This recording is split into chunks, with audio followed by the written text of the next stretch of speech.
Hey Mustangs, this is Miss Flores here from the art room. I am going to show you a fun way to practice value today.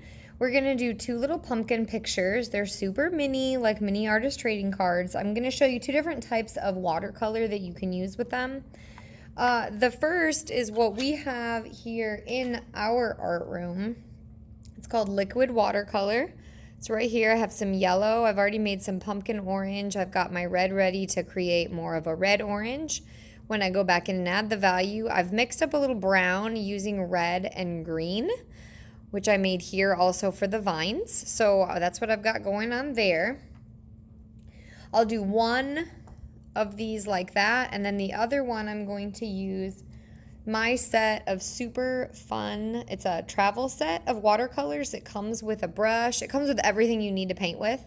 The brush has water in it, so you can take this wherever you want to go. They're not cheap, but I got mine as a gift, and you can always use the Michaels 50% off coupons. So I'll just show you the different things that are available for you. So the first thing we're going to do is load our brush with clean, fresh water, and we're going to fill it in our pumpkin shape. I've outlined very faintly a pumpkin. It's not a perfect shape, but it'll do. Hopefully by now I've gotten a few pumpkins for you to look at so you can draw. I want to get some of those little gourds. I just haven't gone to the store yet. So it's wet. Okay, this is called a wet on wet technique. Now I'm going to add paint. So I'm going to use a nice pumpkin-y orange, more yellow than orange at this point. And as you can see, it's very free. It goes wherever the water goes. That's good. This is your light value. Just going to lay that down.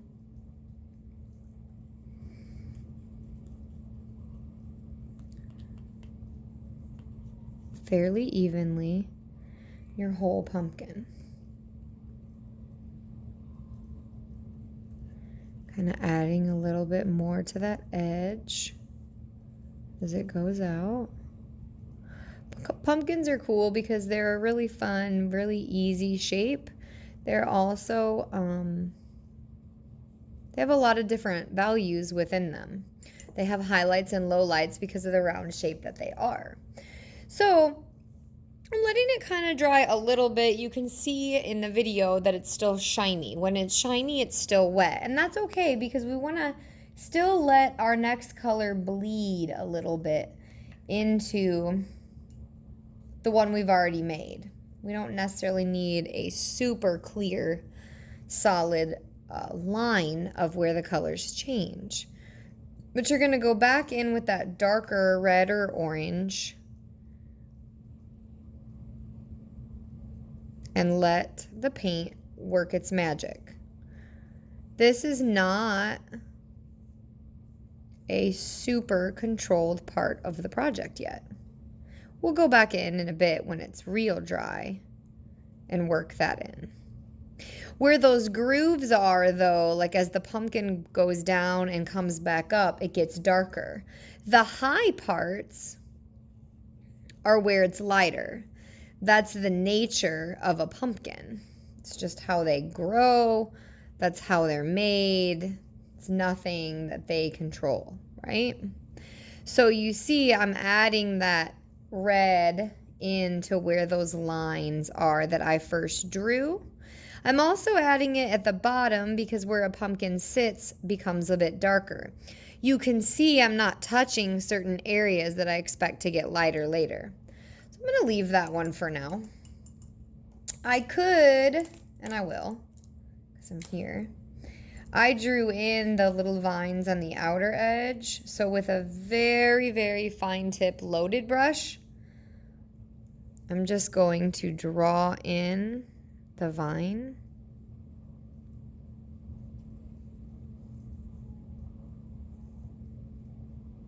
It's not connected to my pumpkin. I could add in a little pumpkin-y leaf here. They have weird edges. Their leaves are kind of sticky leaves. And they have like a ruffled edge. Not doing the best job here, but I also don't have a visual in front of me. And as you all know, that really changes things, right? So I can go back in and add a little light. I can also add a little water to make it all blend together. If I don't like it, see how it's almost erasing that line? I can come back in when it's dry and add that outline, that real strong hard line back in.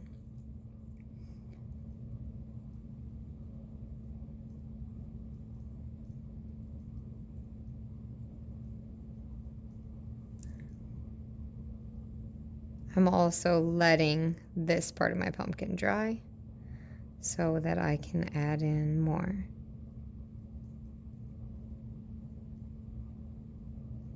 So, doesn't have to look perfect. We have 2 values in there now. It's starting to get a little bit dry. In the meantime, I'm gonna wake up my brush here and add in a different kind of pumpkin color to this little pumpkin down here. It's gonna be almost like a peach pumpkin color.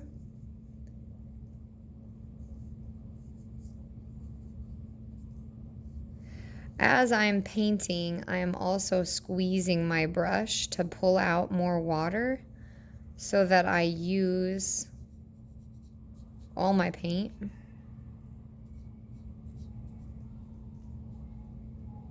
Before reloading my brush.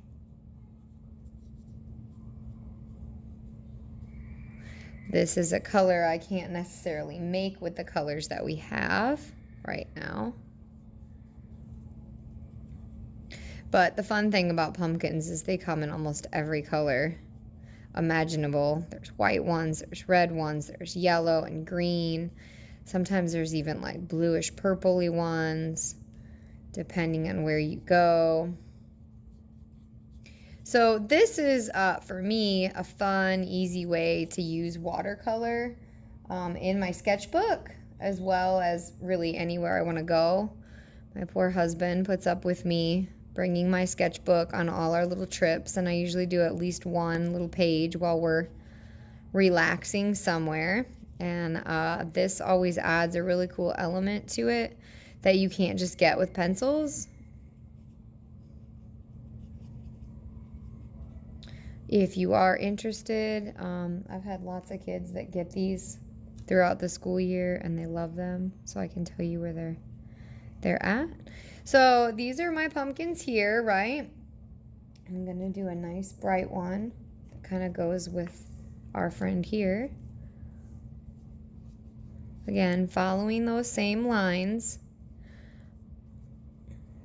One thing that I like about this color pack is you don't need, like, there's so many different choices that you almost don't need to mix colors because there's so many.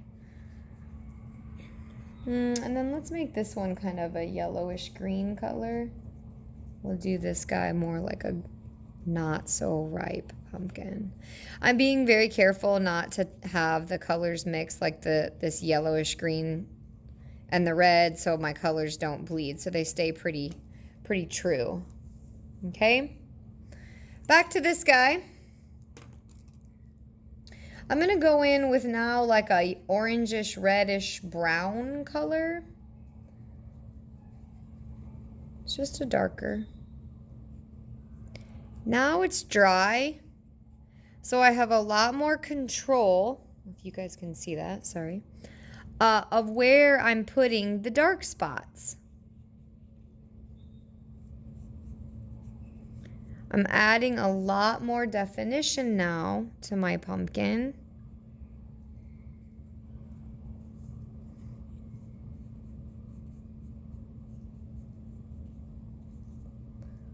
And then, kind of like how we lighten up on our pressure when we're drawing,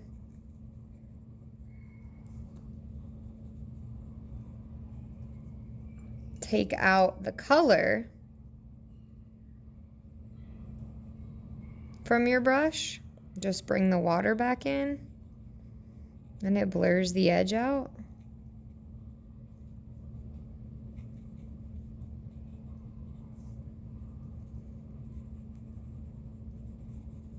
So that it's more of a gradient, not a hard line, because that is not what we're going for here. Okay, then you can go straight in with a brown if you want. I actually have brown that came out of a tube because it is hard to make a brown as an experienced artist, and so I want you guys to just not have to worry about that. So I do have some of that.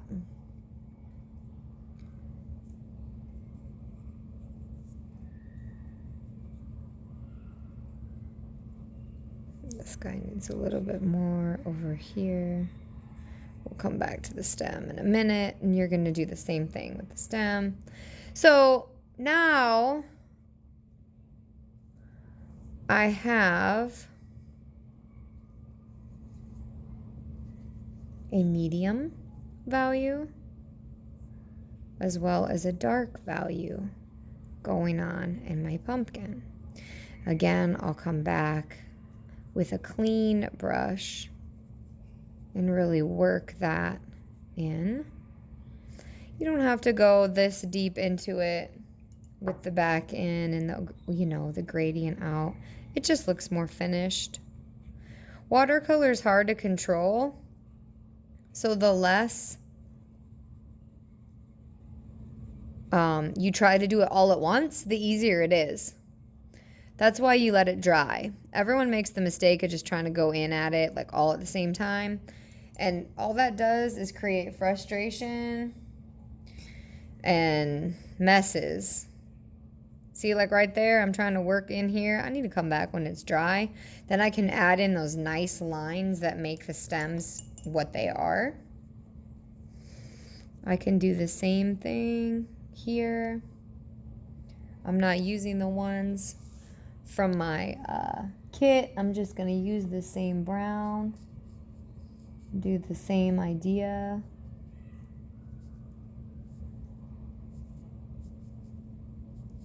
That stem is connected to all those weird little bumpy veins that come out of the pumpkins.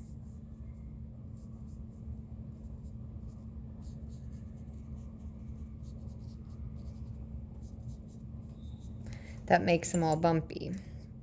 So then you go back in like that, bring out. Right now, that's kind of our light and our medium. We would go back in and add in another dark. And then I would add in some green maybe to that one. That's a really bright green. Let me go ahead and go more olive here. It's more natural green.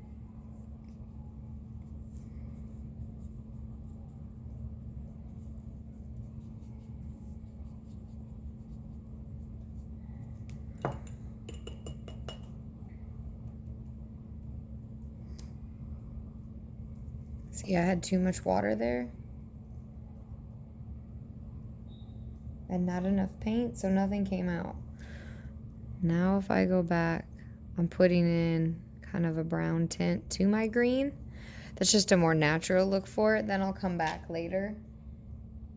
I'm going to mix up like a red-brown right now. It's like Dr. Pepper color, I guess. You'd call it very warm, chocolatey brown for the red.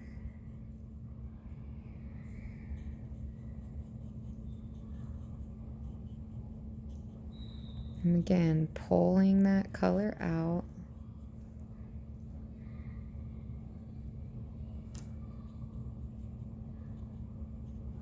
And the other thing is, pumpkins aren't exactly the same all the time. So you might have a dark spot or two that you may need that medium color to come in and be. So getting rid of those hard edges. And as you can see with this guy, as it's starting to dry, you've got the light, the medium, and the dark. I could go back in if I wanted more oranges. I could go back in if I want it to be browner, etc., etc. But this is what I want you to try and do. So get a pumpkin, because we're going to draw from observation, and go for it.